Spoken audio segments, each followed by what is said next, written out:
नमस्कार, जय जोहार। मैं मुस्कान लोहिया आपका स्वागत करती हूं हमारे यूट्यूब चैनल ट्रेजर हंट में। जैसे कि कहा जाता है, किसी भी शुभ काम की शुरुआत हम गणपति बप्पा के आशीर्वाद से करते हैं।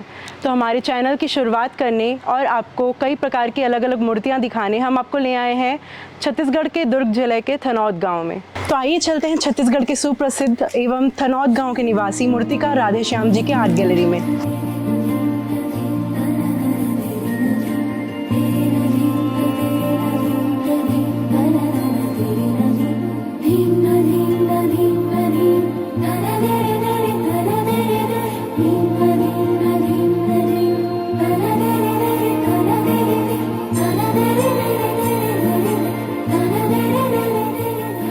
देख सकते हैं यहाँ रखी गई हर छोटी बड़ी मूर्तियों को कितनी बारीकी से तराशा गया है और इनको तराशने वाले कोई और नहीं बल्कि राधे श्याम जी ही हैं। इनकी इस कला और जीवन शैली के बारे में आइए जानकारी लेते हैं खुद राधे श्याम जी से।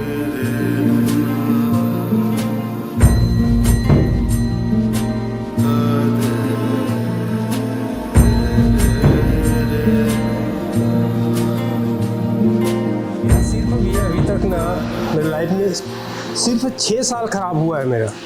6 साल इसलिए ख़राब हुआ है कि मेरे माँ बाप ने मुझे पाला है ना। उस समय काम करने का लायक नहीं था। मैं 6 साल के बाद मेरे को स्कूल में भर्ती किया, मतलब मेरे को एडमिशन कर दिया वहाँ पढ़ाई के लिए। तो समझ के चलो कि मैं वहाँ स्कूल में भी ना मैं मिट्टी लेके जाता था पढ़ाई करने। तो एक लगाव था।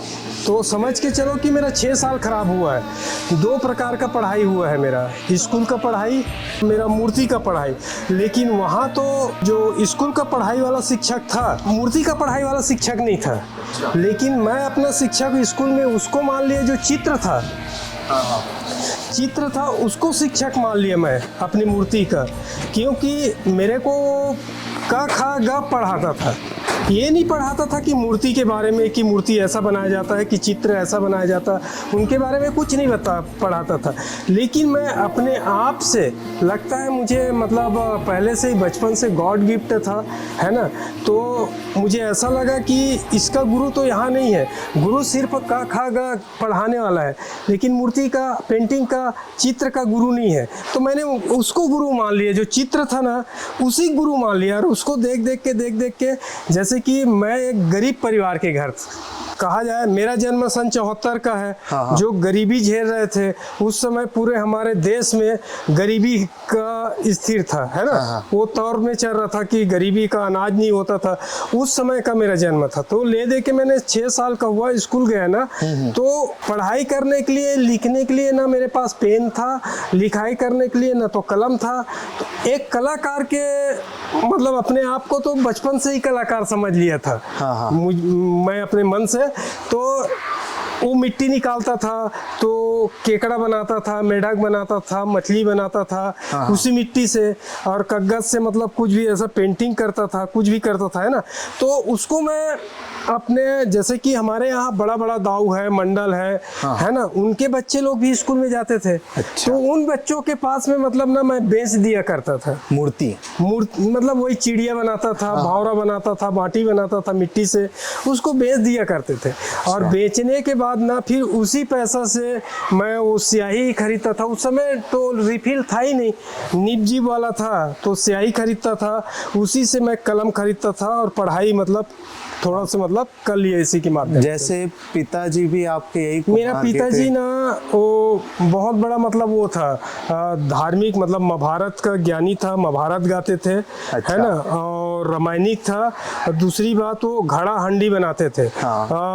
मूर्ति तो नहीं बनाते थे, लेकिन मूर्ति मैं जो बनाता था ना उसको प्रोत्साहन करने में कोई कमी नहीं करते थे मेरा बाबूजी और दादी।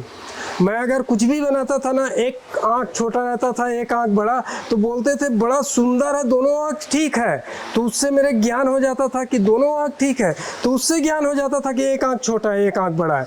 तो उसको मैं सुधारने का कोशिश करता था। जब मैं वो 14 साल का हुआ ना, तो 14 साल का हुआ तो मेरे को ना बाबूजी उठा के फिर राजनांदगांव ले गए।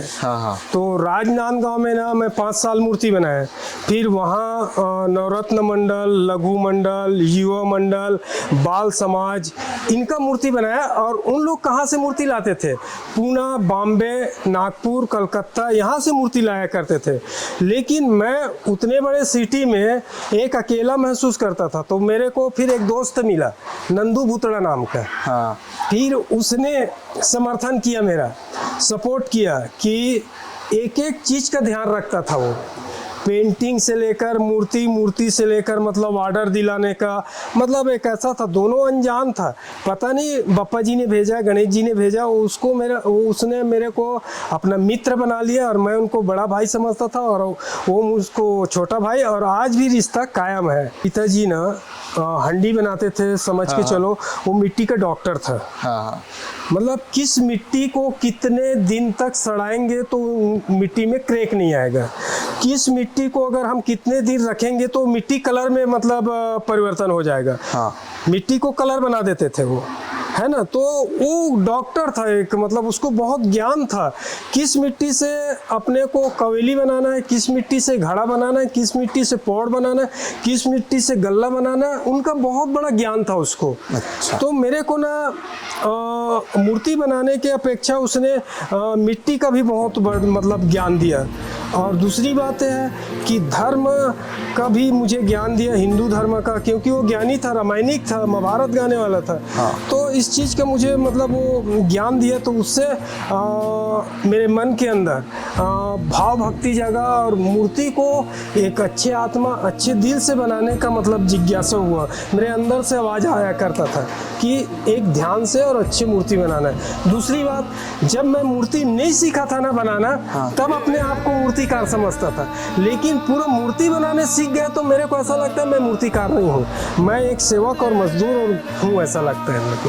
मैं एक सेवक के रूप में मैं अपने आप को मतलब देखता हूँ, बप्पा जी का सेवक, माता रानी का सेवक।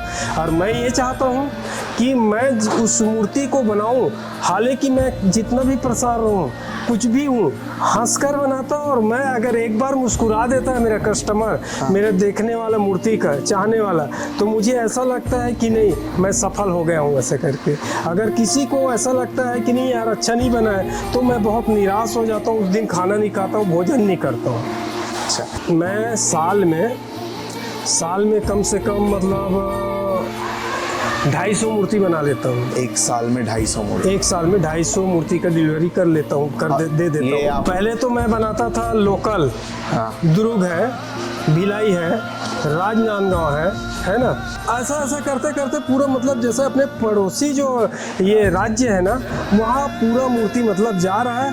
और ऐसा है कि मैं सबसे ज़्यादा प्राथमिकता छत्तीसगढ़ को देता हूँ। छत्तीसगढ़ को पूरा पूर्ति करने के बाद में मैं एक एक मूर्ति 4-5 राज्य है वहाँ दे देता हूँ। तो अब सबसे ज़्यादा प्राथमिकता जो है ना अपने छत्तीसगढ़ को देता हूँ।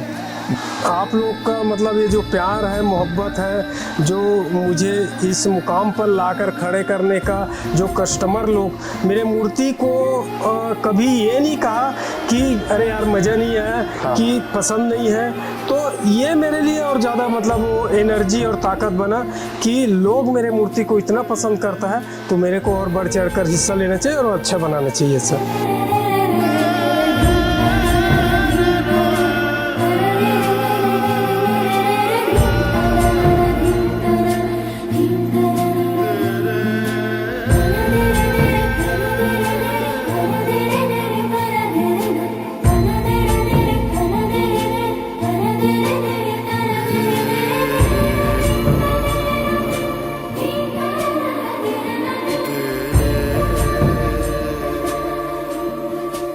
जैसा कि आपने इस वीडियो में देखा, हमने बात की राधे श्याम जी से और उनकी कला के बारे में। इसी तरह की और इन्फॉर्मेटिव और एंटरटेनिंग वीडियोस को देखने के लिए प्लीज़ हमारे चैनल को सब्सक्राइब करें, इस वीडियो को लाइक करें, शेयर करें। Thank you so much.